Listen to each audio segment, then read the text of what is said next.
भाव से लगे, तीन तीन के झुंड होकर वो वृक्षों का भाव वर्णित किया। सब जगह पर दर्शन करेंगे तो एक एक वृक्ष मिलेंगे, कहीं आंवले का मिलेगा, कहीं पीपल का मिलेगा, कहीं बड़ का मिलेगा, कहीं शमी का मिलेगा। पर पितृलोक में जितना बड़ा पितृलोक है, उस पितृलोक में जितने वृक्ष मिलेंगे सारे त्रिवेणी के भाव से मिलेंगे, तीन तीन वृक्ष का एक भाव। इसलिए हमारे यहाँ त्रिवेणी की जरा महत्वता रहती है पूर्वजों के लिए, पितरों के लिए। पर शिव महापुराण की कथा कहती है त्रिवेणी का पौधा घर में नहीं लगाया जाए। कई लोग इतने चतुर होते हैं कि घर में ही त्रिवेणी लगा लेते हैं कि गमले में आंवला लगा लिया, पीपल लगा लिया, बड़ लगा लिया। तो ये त्रिवेणी का जो पौधा होता है ये बाहर होना चाहिए, घर के अंदर नहीं होना चाहिए। हाँ, आंवले का पेड़ आप अलग से लगा लो, चल जाएगा। पीपल का पौधा छोटा लगाओगे, थोड़ा समय तक, जब तक पीपल बड़ा ना हो, तुम्हारे सिर पर छाया नहीं हो, तब तक तो आप घर के अंदर लगा सकते हो। पर पीपल बड़ा हो जाए और उसकी छाया आपके सिर पर आने लगे तो उस पीपल को घर में नहीं रखना, उसको बाहर लगा। आंवले का पौधा आपको बड़ का पौधा छोटा हो, उसकी छाया ना पड़े, तब तक आप पूजन के लिए लगा लो, मना नहीं है। पर बाद में जब छाया सिर पे आने लगे तो बड़ को भी आपको बाहर लगाना पड़ेगा। केवल आंवले का पौधा ऐसा होता है जो घर के अंदर आप लगा सकते। शमी का पौधा घर में लगा सकते, पर शमी का पौधा भी जब बड़पन में आ जाए, बड़ा हो जाए, तब उसको भी हटाना पड़ेगा।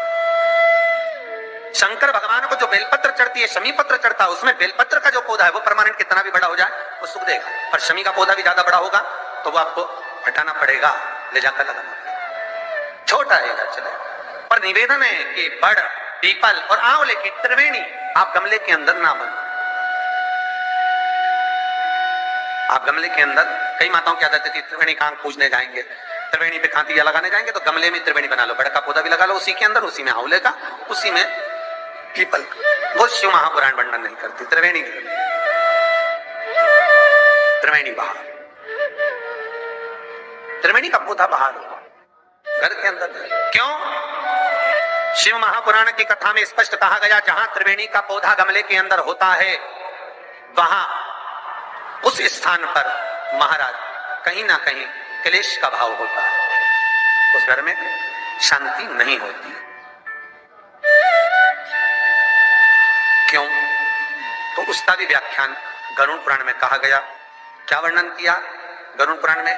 कि जब जीव आत्मा को लेकर आया जाता है, सारे सुख दुख सब भोगने के बाद कुछ समय के लिए उसको पितृलोक में जब लाया जाता है, तब पितृलोक में आने का जो प्रवेश द्वार है, उस द्वार में जब वो जीवात्मा सारे दुख भोग कर, तकलीफ भोग कर वो जीवात्मा जब प्रवेश करती है तो उसको लगता है कि यहां पर फिर मुझे कहीं तकलीफ का अनुभव होगा, तो वो अंदर प्रवेश नहीं करती है। त्रिवेणी का जो पौधा होता है, उसी पौधे के नीचे वो जीवात्मा कुछ देर विश्राम कर लेती है।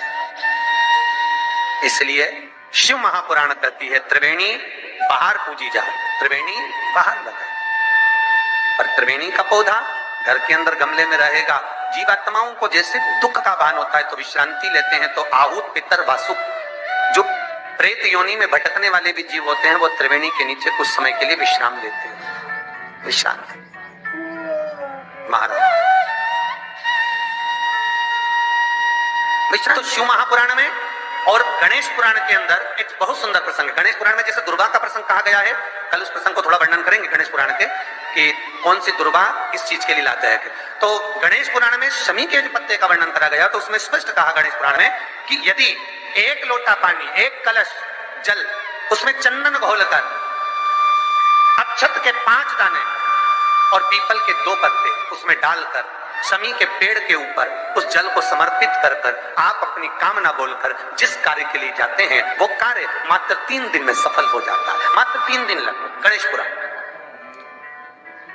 शमी पत्र का, शमी का जो पौधा आपको कहा था, बेलपत्री माता पार्वती के नैनशु से प्रकट हुई, रुद्राक्ष का पौधा शंकर भगवान के नैनशु से प्रकट हुआ, और शमी का जो पौधा है वो उमा और महेश, माता पार्वती का जो एक अवतार हुआ था उमा अवतार, तो माता पार्वती 52 अवतार माता पार्वती के हुए, उसमें एक अवतार माता पार्वती का उमा अवतार है। तो उमा अवतार जब माता पार्वती का हुआ था तो उसके साथ में शंकर भगवान को महेश्वर अवतार लेना पड़ा।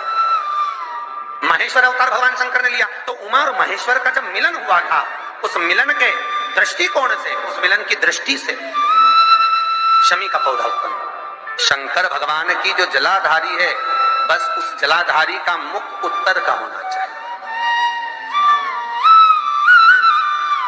घर में भी अगर शंकर भगवान का शिवलिंग रखते हैं अपन, तो शंकर जी की जो जलाधारी का मुख होता है वो उत्तर का होना चाहिए।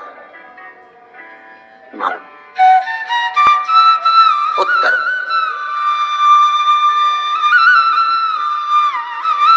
भगवान को जब भी बेलपत्र आप शिवलिंग पर समर्पित करते हैं तो ये डंडी का मुख आप जहां बैठकर कर रहे हो, आप उधर बैठे हो, इधर बैठे हो, इधर बैठे हो, जहां तुम भगवान शंकर के सामने बैठे हो, इस डंडी का मुख तुम जिस जगह पर बैठकर बेलपत्र समर्पित कर रहे हो, तुम जिस जगह बैठकर बेलपत्र चढ़ा रहे हो, तुम जिस जगह बैठकर बेलपत्र को भगवान शिव को समर्पित कर रहे हो, इस डंडी का मुख आपके ठीक विपरीतता के भाव में होना चाहिए। भगवान शंकर को जहां बैठकर चढ़ाओ, डंडी का मुख विपरीतता। महाराज, जब शमी पत्र भगवान शंकर को समर्पित करो तो शमी पत्र की डंडी का भाग आपकी ओर होना चाहिए। बेलपत्र की डंडी विपरीता भाव और शमी पत्र की डंडी का भाव, शमी पत्र की जो डंडी होती है उसका भाग अपनी ओर होना चाहिए। ये बटकेश्वर महादेव कोई साधारण नहीं है महाराज।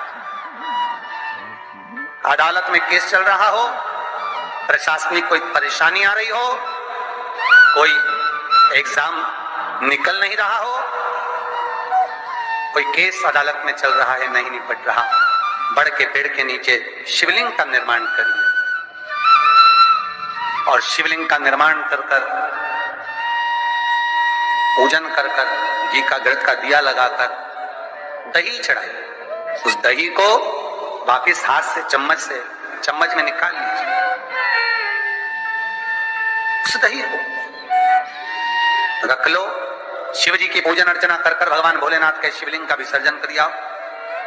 दही जो चम्मच में निकाला है उसको एक रुमाल में लगा लीजिए, चाहे स्वस्तिक बना लो, चाहे छापा लगा लो, बिंदी लगा लो। उस रुमाल को जिस एग्जाम में बैठ रहे हो उसमें जेब में रखकर ले जाइए। अदालत जा रहे हो तो उसको अपनी जेब में रखकर लेकर जाइए। महाराज, बटकेश्वर महादेव का पूजन, बटकेश्वर महादेव का स्मरण, बटकेश्वर महादेव की आराधना, बटकेश्वर महादेव का नाम जाप, बटकेश्वर महादेव की अर्चना फल देते। बटकेश्वर